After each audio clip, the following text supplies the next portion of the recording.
Salve pesados, tudo bem? Vamos lá, a aula de hoje vai ser sobre feudalismo. O primeiro ponto que nós temos que identificar dentro do feudalismo é a estrutura social, o que nós chamamos de sociedade estamental. Por que esse nome? Porque ela é dividida em classes sociais, também conhecidas como estamentos. Quais eram essas classes sociais? Quais eram esses estamentos? O primeiro ponto que nós devemos ver é os caras que estavam aqui em cima dessa pirâmide social, os oratores, responsáveis por orar. Quem fazia parte da classe dos oratores era a igreja, também conhecida naquele momento como o clero, certo? Eles eram responsáveis pelo ensino, pela cultura, eles comandavam a sociedade e a política da época, ok? Próximo ponto que nós temos que ver, que dentro da segunda classe social, nós tínhamos os belatores, eram aqueles que tinham muitas terras, certo? O feudalismo, ele é um sistema econômico baseado na posse de terras, ou seja, quem tinha mais terras tinha mais poder. Então, os belatores, que eram compostos pelo senhor feudal e pelos nobres, eram os caras que detinham essas terras, beleza? O senhor feudal, ele era o supremo dono das terras, ele tinha um território só dele, ok? Os nobres eram seus familiares, a gente vai explicar isso mais pra frente. Os belatores recebiam esse nome porque eles tinham a responsabilidade de guerrear, de batalhar, de defender seu território. Fechado? Último e não menos importante, talvez o mais importante dentro dessa escala social, eram os laboratores, responsáveis por trabalhar. Dentro da história dos laboratores, nós tínhamos três classes, ou três subdivisões: os servos, os camponeses e os vilões. Nós vamos falar aqui usando os exemplos. Firmeza? Outra característica importantíssima dentro dessa sociedade feudal era a questão da imobilidade social. O que é imobilidade social? É quando uma pessoa nascida dentro de uma classe social, ela não pode migrar para outra classe social. O que é isso, professor? Vamos lá. Uma pessoa que nasce servo, ela não pode se tornar um senhor feudal e ela também não pode se tornar membro da igreja. Da mesma forma que um cara que nasce nobre, ele não poderia se tornar membro da igreja e muito menos ser rebaixado à condição de camponês, vilão ou servo. Isso é imobilidade social. Você é condicionado pelo seu nascimento. Então, se você nasce uma coisa, você vai viver eternamente dentro dessa classe social. Fechado? Agora a gente vai vir para esse desenho aqui e vamos explicar melhor como que era a relação entre essas classes sociais. Tudo bem? Aqui, ó, dentro desse território, nós chamamos de feudo, certo? O feudo era um domínio, era uma posse de terras, ok? Dentro desse cenário, a pessoa que possuía o feudo, ela era conhecida como senhor feudal. Olhando aqui para essa imagem, onde vocês acham que o senhor feudal morava? Obviamente que é dentro desse castelo, muito bem desenhado por mim, diga-se de passagem, ok? Então o senhor feudal, ele morava dentro do castelo, junto com quem? Morava sozinho no castelo? Não, junto com seus familiares, que eram conhecidos como os nobres. Então, filho, esposa, sobrinhos, tios e tantos outros familiares moravam junto com o senhor feudal dentro do castelo. Uma curiosidade importante é que esse feudo ele era cercado por uma espécie de muro para proteger o senhor feudal de invasões inimigas. Ok? Ponto importante. Esse senhor feudal ele trabalha? Não. Quem está na classe dos trabalhadores são servos, camponeses e vilões. E no caso, quem trabalha para o senhor feudal são os servos, que moram nessas cabaninhas feitas com palha, feitas com madeira, ok? Esses servos, eles trabalhavam para o senhor feudal. Então eles trabalhavam na agricultura, plantando mercadorias ou plantando alimentos que seriam levados para o senhor feudal, ou trabalhavam na oficina, confeccionando espadas, armaduras, outras ferramentas usadas pelo senhor feudal e sua família, ok? Em troca, o que os servos ganhavam do senhor feudal? Simplesmente abrigo, uma alimentação muito ruim, mas era uma alimentação, e também proteção, ok? Então algo de diferente que os servos tinham em relação às outras duas subdivisões dos trabalhadores, dos laboratores, era essa proteção que eles ganhavam do senhor feudal. Tudo bem, gente? Então essa daqui é a primeira parte, como que funcionava dentro do feudo, ok? Vamos lá. Ainda na classe dos laboratórios nós temos camponeses e vilões. Vamos parar para pensar nas palavras. Camponeses. Se nós dividirmos aqui, nós vemos a palavra campo. Exatamente. Os camponeses eram aqueles que moravam no campo.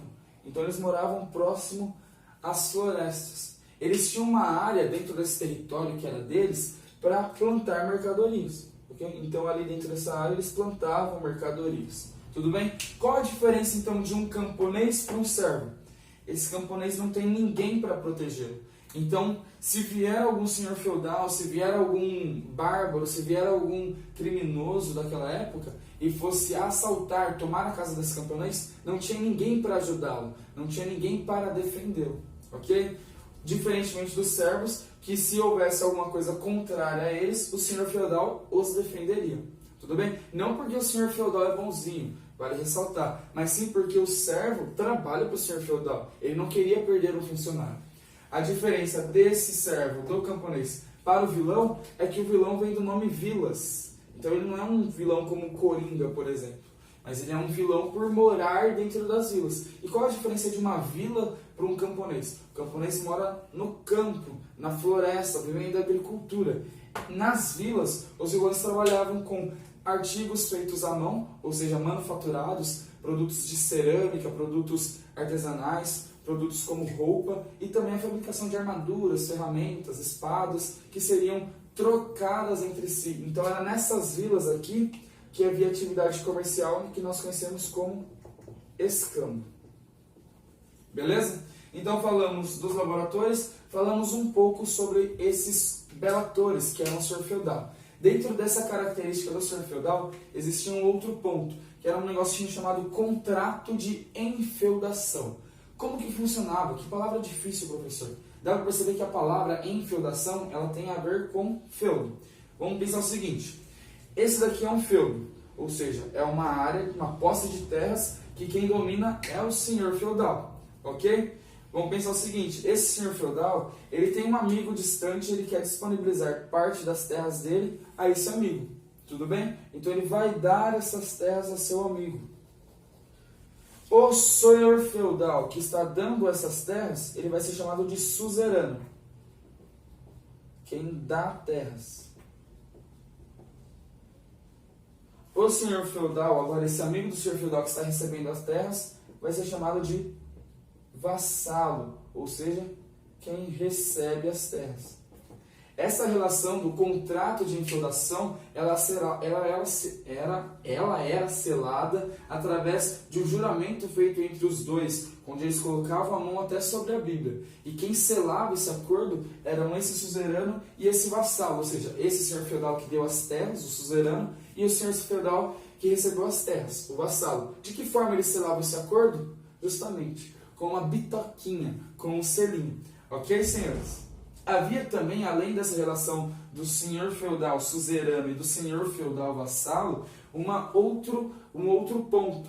Por exemplo, se esse suzerano entra em uma guerra, é de responsabilidade do seu vassalo ajudá-lo nesse combate, ajudá-lo nessa guerra, ok? Uma vez que esse vassalo, ele tem agora um contrato a ser seguido e a ser firmado junto com o seu suzerano. Firmeza? Último ponto para a gente finalizar. Nós também temos que falar sobre um pouco da igreja. Como que funciona, professor? Você falou assim que o feudalismo é um sistema em que quem tem mais terras tem mais poder. Mas você falou só que o senhor feudal tem terras. Não é só ele. A igreja, ela na verdade tem mais terras do que todos os senhores feudais. Como, professor, a igreja tem mais terras? Vamos lá. O senhor feudal, ele teve um primeiro filho. Então esse senhor feudal aqui, ele teve um primeiro filho homem. O primeiro filho dele é homem. O segundo filho dele é mulher. Esse primeiro filho dele será o quê? Seu sucessor. Então, se um dia esse senhor feudal morrer, quem assume no lugar dele é seu primeiro filho homem, ok? O segundo é mulher. Então, dentro da sociedade que era bem patriarcal dessa época, essa segunda filha mulher não tinha muita importância. Quando surge, então, o terceiro filho, que também é homem, ou seja, ele teve 3 filhos e o segundo filho homem agora, esse segundo filho homem, após ser desamamentado, ele vai ser entregue para a igreja. Dá para entender isso daí? Então, o segundo filho homem do senhor feudal era entregue para a igreja. Mas era só entregue o filho? Não. Além do filho, o senhor feudal tinha que dar 10% das suas terras para a igreja. Agora vamos pensar o seguinte. Dentro de um reino, nós temos 50 senhores feudais. Todos os senhores feudais entregaram 10% de suas terras à igreja. Olha quantas terras a igreja tem sem precisar fazer absolutamente nada, certo? A igreja ela só vai pegando essas terras desses outros senhores feudais, tudo bem? Sendo assim, essa igreja ela se estabelece como principal classe social dentro dessa estrutura social do feudalismo. Ok, gente? Espero que tenham gostado, espero que tenham curtido. Se não entendeu muito bem, volta no vídeo, assiste de novo e assiste com mais calma, beleza? Vou acabar por aqui para não se estender muito, para não ficar um vídeo longo. Espero vocês na próxima aula. Show? Valeu!